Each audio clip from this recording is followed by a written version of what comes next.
Estudió en el Instituto Nacional, luego Derecho en la Universidad de Chile. Fue juez del Juzgado de Indios, del Juzgado de Indios de Nueva Imperial, juez de letras de Carahue, de San Fernando, en San Carlos, relator de la Corte de Apelaciones de Santiago, juez del Quinto Juzgado del Crimen de la capital, 19 años ministro de la Corte de Apelaciones de Santiago, está próximo a terminar su carrera, en pocos días más. Y por lo tanto es el momento de balance, porque él ha sido uno de los jueces emblemáticos, uno de los jueces que va a quedar en los anales de la historia judicial chilena al llevar importantísimos casos de derechos humanos. Él ha prácticamente dictado todas las condenas contra el general Manuel Contreras. Lleva no sé cuántos años, cientos de años de condena. Pero también en el caso del asesinato de Carlos Prat y su esposa Sofía Cudben, en el caso de los Pinocheques, ahí estuvo también, en el caso del tráfico ilegal de armas a Croacia, en el caso de las torturas en Tejas Verdes. Y este relato, esta enumeración es arbitraria, porque siempre en estos casos hay muertos, hay gente dañada, y por lo tanto no nombrarlos puede constituir un agravio. Pero estos son algunos de los casos que ha llevado el juez Alejandro Solís, que nos acompaña esta noche. ¿Cómo está? Buenas noches. Gracias por estar con nosotros esta noche. Es el momento de balance, ¿eh? Después de una larguísima carrera judicial. ¿Cuántos años en el Poder Judicial? 44 años. 44 años en el Poder Judicial, y comienzan los balances porque usted se está yendo, está terminando su gestión. Algunos dicen, ¿y por qué no llegó a ser Supremo? ¿Qué pasó? Estuvo a punto, ¿no? Sí.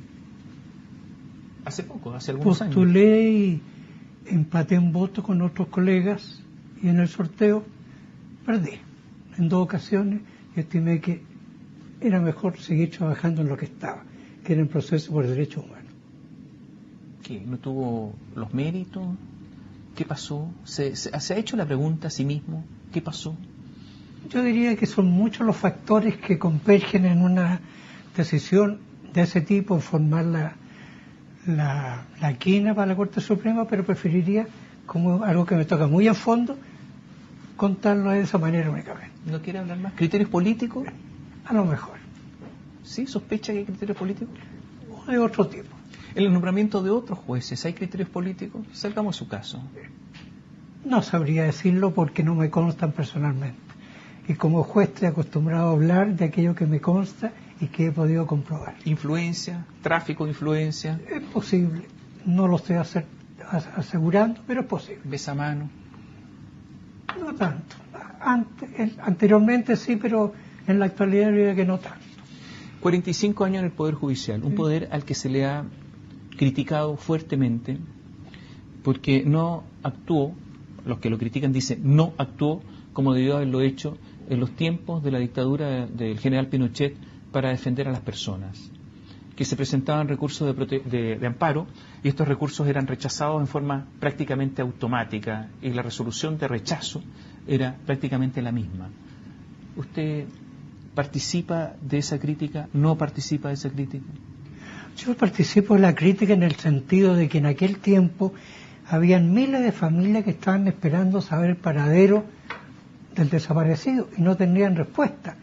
Pero por esas paradojas de la historia, resulta que esos expedientes que comenzaron a formarse con el recurso de amparo, con la denuncia, con presunta desgracia, que después de acumular los primeros antecedentes juez del crimen pasaron a la justicia militar, se mantuvieron incólumes. De modo que cuando viene la reacción y se nombran jueces con dedicación exclusiva o ministros de fuero o de visita extraordinaria, pedimos aquellos antecedentes y estaban a la mano.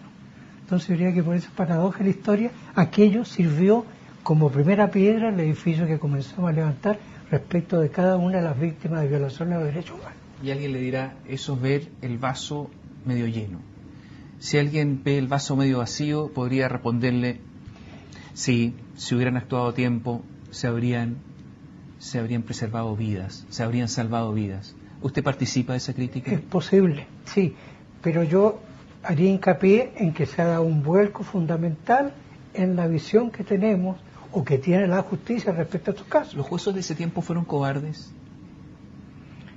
Yo diría que no tenían las armas a su alcance para poder hacer justicia. Le pongo un solo caso. Yo juez en San Fernando, muere una persona, doy orden de investigar, pasa una semana, nadie me informa. Pido antecedentes al jefe respectivo y me dice, no, si esto pasó en la justicia militar. Comprenderá que a esa altura uno no puede trabajar en una contienda de competencia con los juzgados militares. ¿Se constituyó algún juez, por ejemplo, en un centro de detención de la DINA o la CNI Tengo según la época? que sí, pero llegó hasta la puerta. ¿Y no pasó podría nada. haber llamado fuerza pública y haber entrado? No le habrían hecho caso. ¿Los carabineros haber entrado con Tenían carabineros? orden superior. ¿Y haber dejado eso registrado? Quedaron registrados en los expedientes respectivos. ¿Tan fuerte fue la dictadura que un juez no tenía nada que hacer? José Cánomas, por ejemplo, que en su tiempo actuó. Sí, claro. Y otros más. Diría yo que fueron casos excepcionales, pero no me gustaría particularizar en una u otra persona. Pero eran tiempos difíciles para tener iniciativas propias. Usted interrogó 2 veces al general Pinochet. Sí. En el caso de los Pinochet, ¿en un caso? No. Era exclusivamente... no, fue en el caso Villa de Grimaldi. Villa Grimaldi, Villa exactamente. Y se sentó frente al general Pinochet. ¿Cómo lo atendió Pinochet? Muy bien. ¿Sí? Sí. ¿Fue gentil con usted? Fue gentil, ofreció cafecitos, habló de un problema doméstico. ¿Usted aceptó el café? Le dije que después de la entrevista. ¿Y después de la entrevista se tomó un café con Pinochet? Exactamente. ¿Y la entrevista cómo fue? ¿Le contestó Pinochet?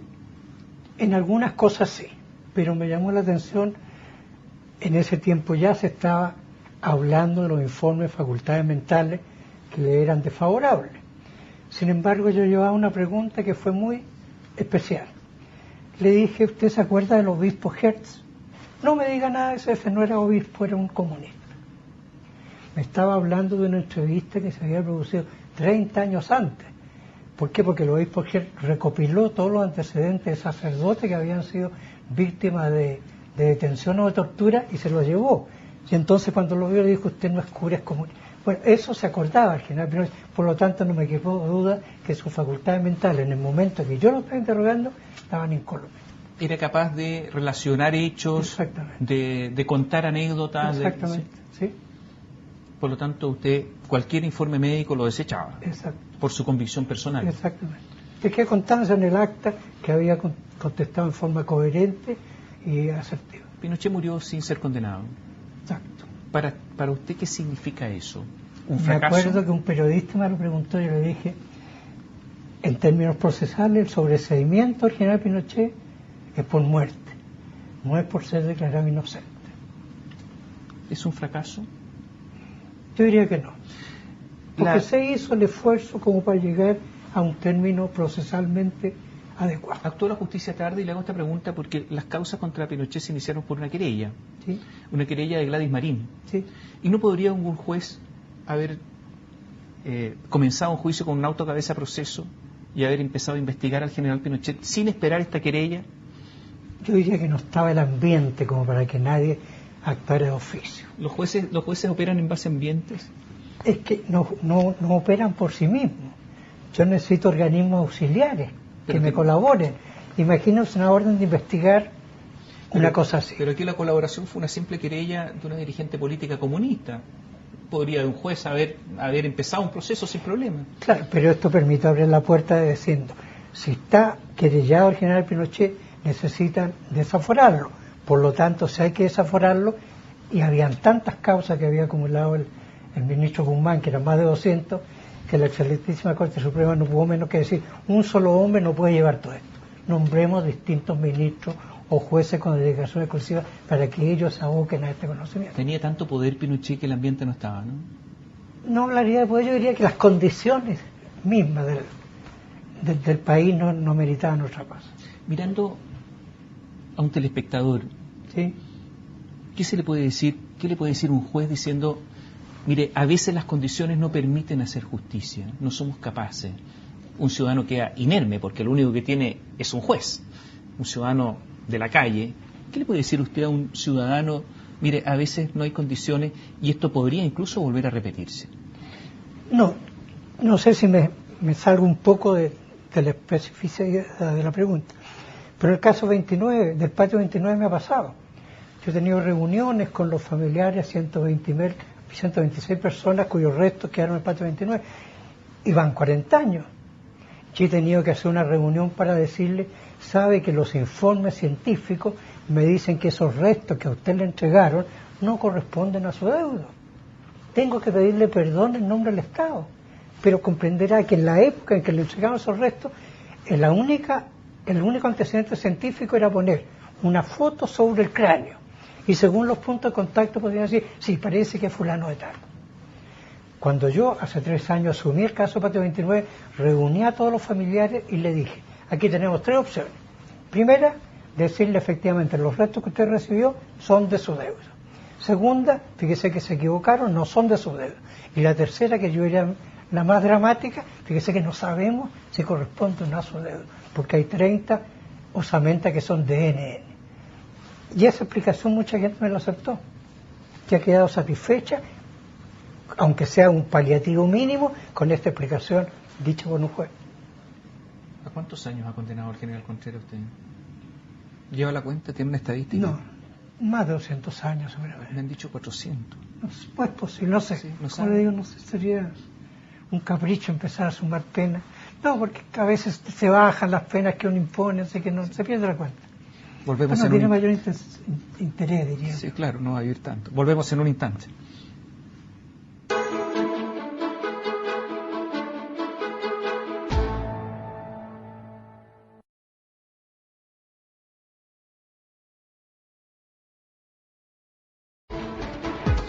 Con nosotros, con ustedes, el juez Alejandro Solís esta noche. A ver, usted no lleva la cuenta de cuántos años está condenado el general Contreras y da un poco lo mismo porque son tantos años que nunca va a salir de la cárcel. Como él mismo ha dicho, está condenado a cadena perpetua. Manuel Contreras, a usted lo acusó de tener animadversión en su contra, lo recusó, dijo que su ex cónyuge había pertenecido al MIR y que por lo tanto había una connotación ideológica en su resolución. No, aún más, que había estado detenida en el Estadio Nacional. Y cuando los periodistas me preguntaron, decía, ¿se imagina un jefe de inteligencia que no sepa quién estuvo y quién no estuvo en el Estadio Nacional? Mi señora, en esa época, era abogada en un centro de comerciantes en San Fernando, se comprenderá que se habría sabido. ¿Y usted de izquierda? No tengo militancia ni ideología política. No, pero alguna ideología tiene, alguna concepción de la sociedad, ¿no? Soy agnóstico, he sido masón, estoy en sueño. En mis tiempos de la universidad pertenecía al grupo universitario radical. Hasta ahí llega mi militancia política. ¿De cuáles radicales? De los antiguos. Pero los radicales se dividieron en el tiempo de Allende. Bueno, en el tiempo mío todavía existían los clubes radicales en las provincias y todo lo demás. ¿Y ahora? Parece que no. ¿Y ahora? Parece que no. ¿Qué es lo que es ahora? No, en este momento soy un espectador del abanico que tenemos frente a nuestros ojos en el país. Usted interrogó a Contreras. Sí. ¿Qué impresión se quedó con Contreras? La impresión personal. Una inteligencia. ¿Inteligente? Inteligente. Una frialdad impresionante. Y yo creo que le puedo contar el caso cuando uno de los acusados del caso Prat me hace entrega de un oficio que había conseguido en que un capitán, un coronel, le informaba a Juan Manuel Contreras los datos que había conseguido del general Prat en Buenos Aires, donde alojaba, que no tenía custodia, cuál era su teléfono, qué autos usaba, dónde trabajaba la señora y todo lo demás.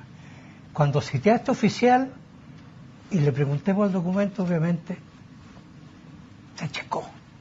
Le dije su firma, sí. Explíqueme qué significa. Amenaza, al final, qué sé yo. Pero cuando lo enfrenté a un Juan Manuel Contreras, no se inmutó. Me dijo, claro, si habían amenazas en contra del general, yo tenía que mandar a averiguar qué pasaba. Bueno, reconoce que mandó gente para allá, pero era para averiguar qué pasaba con la seguridad de Prat. Perdón, esto no significa animosidad con él. Estoy contando un hecho cierto de una causa que ya está terminada. Inteligente, frío, ¿y qué más? Posiblemente con aspiraciones de seguir subiendo en la jerarquía política o social. Usted que investigó tanto a Contreras, ¿sí? ¿Usted cree que se manejaba solo o recibía órdenes? Él lo dice expresamente en su declaración y ayer mismo me lo dijo. Yo recibía órdenes del general Pinochet y desayunaba con él todos los días. Lo iba a buscar a su casa y lo conducía hasta Diego Portal. O sea que yo sabía todo lo que él me insinuaba y él le daba cuenta de lo que se ve. Lo que pasa es que como Contreras nunca ha reconocido ni las torturas, ni los asesinatos, ni nada, tampoco reconoce que recibió órdenes para asesinar y torturar. Habla de la orden en general, obviamente. Claro. ¿Usted ha llegado al convencimiento que era el general Pinochet el que ordenaba matar? Yo creo que no tengo ninguna prohibición ni legal ni constitucional de contestar afirmativamente. Sobre todo basándome en los antecedentes que yo y que otros ministros hemos recopilado. Yo creo que sí. Naturalmente que posiblemente no en toda la enorme cantidad de casos de muerte o tortura, no sé si Pinochet en cada uno de los casos, pero en grandes casos. En el caso del general del general Prat y su esposa Sofía Cuthbert, ¿usted cree que, o tiene la convicción más que creer, que fue Pinochet quien ordenó esos asesinatos? Yo no lo diría en forma tan directa, pero recordaría que el general Prat estaba en Buenos Aires, le ofrecieron una cátedra en la Universidad de Madrid y pidió pasaporte. Y contrariamente a lo que habitualmente ocurría, el cónsul le dijo: tengo que pedir antecedentes a Santiago. Y se fueron los papeles a Santiago y llegaron hasta el comandante en jefe, ya lo dice alguno de los oficiales, y sencillamente se le puso rechazado. De haber estado vivo Pinochet, ¿usted lo habría condenado por el caso del general Carlos Prat? Perdone, no me gustaría anticipar. Si hubiera tenido pruebas fehacientes de su participación, no le quepa duda que sí. No, pero Pinochet ya se había muerto. No, yo creo que si no hubiera fallecido, podría haber seguido recopilando antecedentes. Con los antecedentes que tenía, ¿podría condenar a Pinochet? Yo creo que sí. O sea, lo habría redondeado más lo que tenía. O sea, lo habría condenado, con los antecedentes que estaban. Yo creo que sí. O sea, para usted Pinochet es el asesino del general Prat. Podría estar involucrado como autor mediato de ese asesinato. ¿Y en qué otros asesinatos usted tiene la convicción de que Pinochet dio la orden? Es decir, si uno escucha a los que decían que recibían órdenes de él, prácticamente en todos los episodios que he conocido. Usted también estuvo en la investigación del tráfico de armas a Croacia. Sí. Hubo un asesinato vinculado a ese caso, el de Gerardo Hube, el coronel. Sí. Pero no se llegó a determinar quién lo mató. No, es que el problema es que yo conocí como miembro de la Corte Marcial hace 6 años atrás exclusivamente el tráfico ilegal. Y un ministro de la Corte de San Miguel estaba conociendo de la muerte del general de Hube. Pero que no estaban relacionados, obviamente. Intercambiamos piezas, pero una cosa por la otra. Pero no pudimos. En mis antecedentes no había ninguno que dijera relación con la muerte de nadie. Eran presunciones. Antes de ir a la pausa, hay muchos casos en el que usted se quedó con la sensación de que responsables andan por las calles y no van a recibir sanción penal. Volvemos en un instante. Ha llegado a la convicción que hay muchas personas que andan por la calle y que no se pudo establecer su responsabilidad, pero usted tiene la convicción de que son responsables penalmente y que nunca van a pagar por lo que hicieron. Hablando en forma estrictamente personal, yo diría que sí.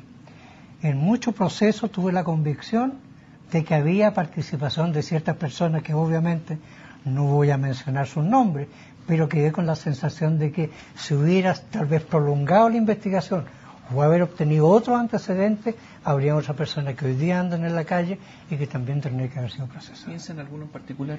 Como le digo, no le voy a dar nombre. En el caso Prat, quedaron muchos hilos no sueltos. No muchos, pero algunos sí. Algunos sí. ¿Mujeres? No. ¿Mujeres involucradas? No. Hombres sí. Hombres militares sí, involucrados. Sí. ¿Conocidos militares que usted los ve y que...? No, de mucha relevancia no. Pero uno queda con la convicción de que algo tuvo que ver. Usted investigó el caso de Sergio Aguiló. Sergio Aguiló, el diputado, fue torturado. Así lo dice él y lo dicen los informes médicos. Por lo tanto, fue torturado para usted. Usted investigó el caso, el montaje de Rinconada de Maipú. ¿Hay un periodista involucrado? Exactamente. Porque hubo un montaje en que se dijo que había habido un enfrentamiento y por lo tanto se dio a conocer a los medios, pero fue un asesinato múltiple. Exactamente, fue una nota periodística en que él aparece en la Briconada de Maipú, se escuchan voces de artillería o qué sé yo, y después dice, aquí hubo un enfrentamiento con tales personas, la familia Gallardo, y aquí tengo las muestras y va mostrando los proyectiles. Obviamente que al ser interrogado dijo, mire, a mí me pasaban una minuta de preguntas, de cosas que tenía que declarar yo y me remitía a eso, pero a mí no sabía de qué estaba hablando. Lo mismo lo dijeron otros periodistas. ¿Es partidario de eliminar la justicia militar? No estoy hablando en nombre mío, pero yo diría que hay recomendaciones de tanta envergadura como el grupo de trabajo de desaparición forzada que acaba de estar en Santiago hace 15 días atrás, en que dentro de un sinnúmero de recomendaciones que hace el Estado chileno en un informe preliminar, que tiene que ser ratificado por el Comité Permanente de las Naciones Unidas en marzo del próximo año, ahí sugiere. Porque la modificación que se hizo al Código de Justicia Militar, que ningún civil puede ser procesado por la justicia militar, pero a la inversa, hay militares que pueden cometer delitos de justicia militar o delitos de violación a los derechos humanos que son procesados por la justicia militar. Y me parece que, por la experiencia que hemos tenido, no es tan recomendable. No estoy dudando de la capacidad, del conocimiento, de la aptitud de los jefes, pero yo diría que en aras de la transparencia podría ser mejor que no se les encargara esa labor. Nos queda poco tiempo, lo cambio de tema totalmente. Caso Castilla. No puedo opinar. Críticas del presidente de la República. No. Ayer en CNN, Chile. Yo me atendería a mi interpretación del artículo 76 de la Constitución Política, que como sabemos viene también de la Constitución del 25, que dice la atribución exclusiva de los tribunales de justicia. Y ningún otro poder puede, por ejemplo, revisar las sentencias judiciales. Me voy al diccionario y revisar es hacer un nuevo examen para llegar a nuevas conclusiones. Obviamente que los comentarios que haga o el presidente de la República o un ministro de Estado no está revisando el fallo para cambiarlo, está dando una opinión crítica. ¿Y la pretensión de que temas técnicos no sean revisables por los tribunales, no sean conocidos por los tribunales? Ahí volvemos a otra paradoja, que el juez está obligado, aunque no exista ni una ley que así lo determine, a investigar cualquier hecho con apariencia de ser un hecho punible que le llegue a sus manos. ¿Le gustó que después de la vista de la causa en la Corte Suprema, después de los alegatos, el juez Sergio Muñoz haya llamado a una conciliación? Por ningún motivo me podría pronunciar sobre el tema. ¿Por qué no? Porque es un superior jerárquico. ¿Usted lo habría hecho? Porque no tengo conocimiento de los antecedentes. ¿Cómo sabe si conociendo los antecedentes yo habría hecho lo mismo? ¿Pero es usual o inusual? ¿Lo ha visto en otras oportunidades? En materia de indemnizaciones civiles, sí. Muy pero no era el caso. Hasta ahora era la primera vez que se hacía. Pero como digo, no tengo los antecedentes para opinar en forma concreta. Gracias por estar con nosotros esta noche. El juez, magistrado Alejandro Solís, nos acompañó esta noche. Buenas noches.